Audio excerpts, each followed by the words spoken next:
Antiguamente, entre las naciones, se agradó de sacar al pueblo de Israel para que fuera un pueblo santo y estuviese atento nomás a servirle a su Dios.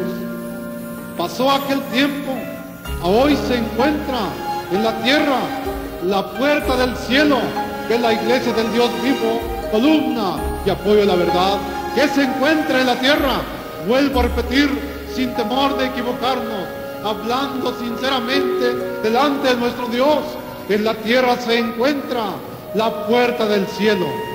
¿Cuál es la puerta del cielo aquí en la tierra?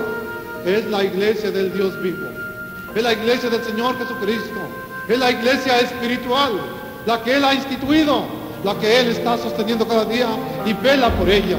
En esta iglesia se encuentra la presencia del Señor Jesucristo y esperamos que Él sea el móvil de nuestro ser, en todo el cuerpo de su iglesia. Él sea el que nos recuerde y mueva nuestros labios